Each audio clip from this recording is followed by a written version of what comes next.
कभी आपने महसूस किया है कि किसी रिश्ते में आप हमेशा ज़्यादा सोचते हो, ज़्यादा समझते हो, ज़्यादा माफ़ करते हो और सामने वाला बस मौजूद रहता है।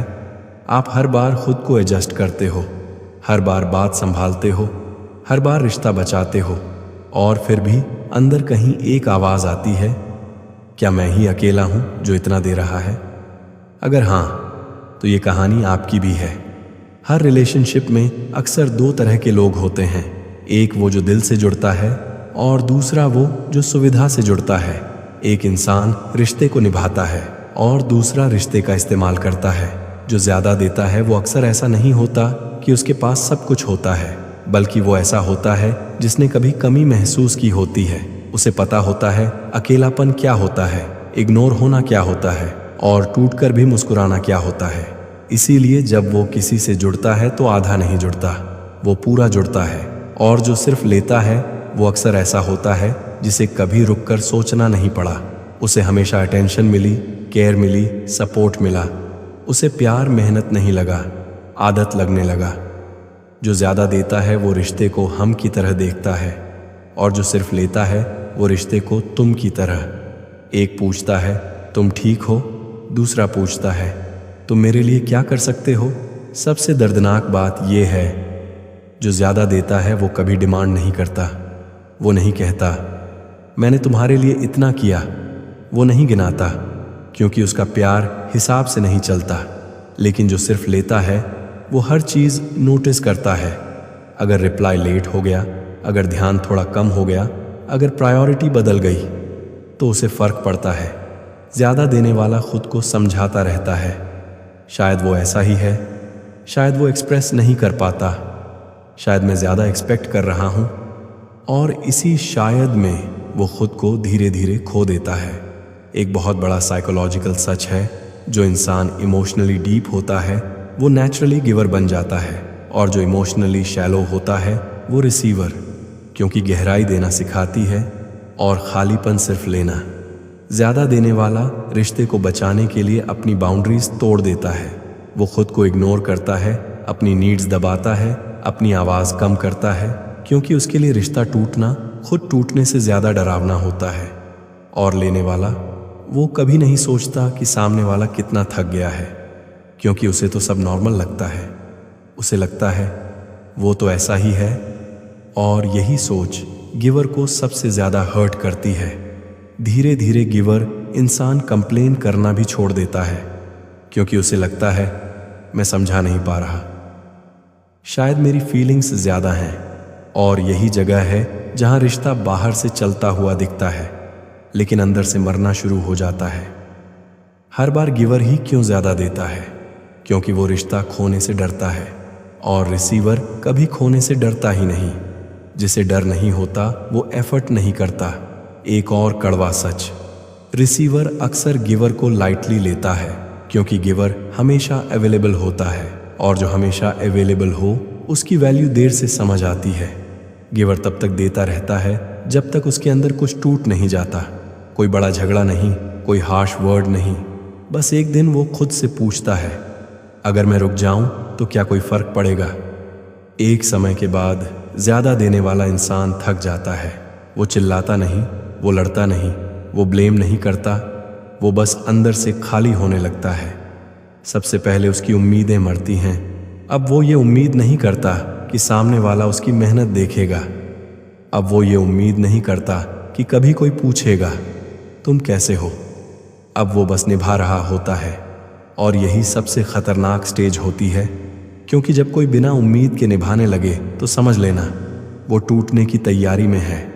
रिसीवर को इस बदलाव का शुरुआत में एहसास नहीं होता, क्योंकि गिवर अब भी देता रहता है। बस फ़र्क ये होता है, अब वो खुशी से नहीं, आदत से देता है। गिवर की आवाज़ धीरे धीरे बदल जाती है।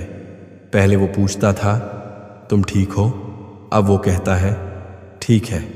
पहले वो समझाने की कोशिश करता था, अब वो चुप रहने लगता है। और रिसीवर इस चुप्पी को शांति समझ लेता है। उसे लगता है सब ठीक चल रहा है, जबकि असल में सब खत्म होने की शुरुआत हो चुकी होती है। एक साइकोलॉजिकल सच है, जब गिवर कंप्लेन करना छोड़ देता है तो वो प्यार करना भी धीरे धीरे छोड़ रहा होता है। क्योंकि शिकायत उम्मीद से आती है और जब उम्मीद मर जाती है तो आवाज़ भी मर जाती है। गिवर के अंदर एक सवाल रोज उठता है, अगर मैं रुक जाऊं तो क्या ये रिश्ता खुद चलेगा? और जैसे ही इस सवाल का जवाब नहीं बनता है, वो इंसान अंदर से टूट जाता है। अब वो पीछे हटने लगता है। वो अचानक नहीं जाता, वो ड्रामा नहीं करता, वो बस थोड़ा कम अवेलेबल होता है, थोड़ा कम एक्सप्लेन करता है, थोड़ा कम केयर दिखाता है। और तब रिसीवर को फर्क पड़ता है, क्योंकि अब उसे वो कंफर्ट नहीं मिलती जिसकी उसे आदत थी। अब वो पूछता है, तुम बदले बदले से लग रहे हो। और यही वो पल होता है जहां रिश्ता सच्चाई से टकराता है। गिवर अगर उस वक्त ईमानदारी से बोल दे, मैं थक गया हूं, तो दो रास्ते खुलते हैं। पहला रास्ता, रिसीवर समझ जाता है, वो रियलाइज करता है कि रिश्ता वन साइडेड हो गया था।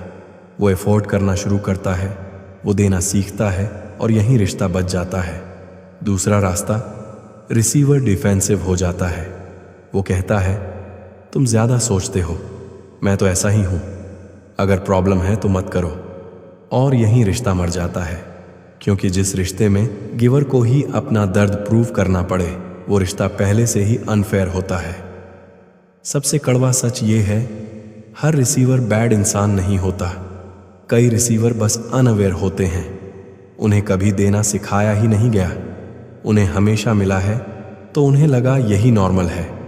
लेकिन रिस्पॉन्सिबिलिटी फिर भी उनकी होती है, क्योंकि अनजाने में किया गया नुकसान भी नुकसान ही होता है। गिवर के लिए सबसे बड़ा लेसन यही होता है, प्यार देना खूबसूरत है, लेकिन बिना बाउंड्रीज के देना आत्महत्या है। गिवर जब हील करता है तो वो बदल जाता है। वो कोल्ड नहीं बनता, वो हार्टलेस नहीं बनता, वो बस सिलेक्टिव बन जाता है। अब वो हर किसी के लिए सब कुछ नहीं करता। अब वो सीखता है, जहाँ रिस्पेक्ट नहीं वहाँ एफर्ट नहीं, जहाँ बैलेंस नहीं वहाँ अटैचमेंट नहीं। और यही मैच्योरिटी गिवर को अगले रिश्ते में बचाती है। सबसे पावरफुल बात, जब गिवर खुद को चुनता है तो वो सेल्फिश नहीं होता, वो फाइनली फेयर होता है। और जो रिसीवर सिर्फ लेने का आदी था, अगर वो बदल गया तो रिश्ता मजबूत हो गया। अगर नहीं बदला तो गिवर का जाना सबसे सही फैसला था, क्योंकि रिश्ता 50-50 नहीं होता, कभी 60-40 होता है, कभी 70-30 होता है। लेकिन अगर हमेशा 100-0 रहे तो वो रिश्ता नहीं, एक्सप्लॉयटेशन होता है। एक दिन ज्यादा देने वाला इंसान खुद को आईने में देखता है और पहली बार वो सामने वाले से नहीं, खुद से सवाल करता है, मैं इतना क्यों देता हूं? मैं क्यों डरता हूं कि अगर रुक गया तो सब खत्म हो जाएगा? और यहीं से सब बदलना शुरू होता है। ज्यादा देने वाला अचानक सेल्फिश नहीं बनता, वो अचानक कोल्ड नहीं हो जाता, वो बस होश में आता है। उसे एहसास होता है कि उसने रिश्ते को बचाने के चक्कर में खुद को दांव पर लगा दिया। सबसे बड़ा सच ये है, गिवर अक्सर अपने बचपन से गिवर बनता है, जिसने कभी अटेंशन के लिए एडजस्ट किया हो, जिसने प्यार को मेहनत से कमाया हो, जिसे बार बार समझदार बनना पड़ा हो। वही बड़ा होकर रिश्तों में ज्यादा देने लगता है। और रिसीवर, वो अक्सर बिना मांगे सब पाने का आदी होता है। उसे प्यार मिला, केयर मिली, सपोर्ट मिला, तो उसने कभी देने की जरूरत ही नहीं सीखी। जब गिवर ये समझ लेता है तो उसके अंदर गुस्सा नहीं आता, बल्कि क्लैरिटी आती है। ये मेरी गलती नहीं थी, लेकिन अब जिम्मेदारी मेरी है। अब गिवर बाउंड्रीज बनाना सीखता है। वो हर बार अवेलेबल नहीं रहता, वो हर बात पर एडजस्ट नहीं करता, वो अब अपनी ज़रूरतों को भी जगह देता है। और ये बाउंड्रीज रिश्ते को कमज़ोर नहीं, ईमानदार बनाती हैं। अब दो तरह के रिश्ते खुद ब खुद अलग हो जाते हैं। जो लोग सिर्फ लेने के लिए थे वो दूर हो जाते हैं, और जो लोग वाकई केयर करते थे वो रुक जाते हैं। यहीं गिवर को एक बहुत गहरी सच्चाई दिखती है। जो रिश्ता सिर्फ मेरे देने से चल रहा था, वो रिश्ता कभी मेरा था ही नहीं। रिसीवर जब गिवर को बदलते देखता है तो दो रिएक्शन होते हैं। कुछ लोग रियलाइज करते हैं, उन्हें समझ आता है मैंने उसे हल्के में ले लिया, और अगर उनमें मैच्योरिटी होती है तो वो बदलते हैं, वो देना सीखते हैं। लेकिन कुछ लोग नाराज हो जाते हैं, वो कहते हैं तुम बदल गए हो, पहले जैसे नहीं रहे, अब तुम सेल्फिश हो गए हो। और यहीं गिवर को कंफर्म हो जाता है, मेरी कीमत मेरे देने से जुड़ी थी, मेरे होने से नहीं। और यही रियलाइजेशन सबसे पेनफुल लेकिन सबसे पावरफुल होती है। अब गिवर खुद को चुनता है। वो अपने समय को, अपनी एनर्जी को, अपनी भावनाओं को प्रोटेक्ट करता है। वो हर किसी को अपने दिल तक एक्सेस नहीं देता। ये बदलाव उसे अकेला नहीं करता, ये बदलाव उसे हल्का करता है, क्योंकि अब वो उस बोझ से आज़ाद है जो उसने कभी खुद पर लाद लिया था। अब वो समझता है प्यार सैक्रिफाइस नहीं, बैलेंस मांगता है। केयर कंट्रोल नहीं, रेसिप्रोसिटी मांगती है। सबसे खूबसूरत बात यह है, जब गिवर खुद को चुनता है तो वो प्यार करना नहीं छोड़ता, वो बस गलत जगह देना छोड़ देता है और अगली बार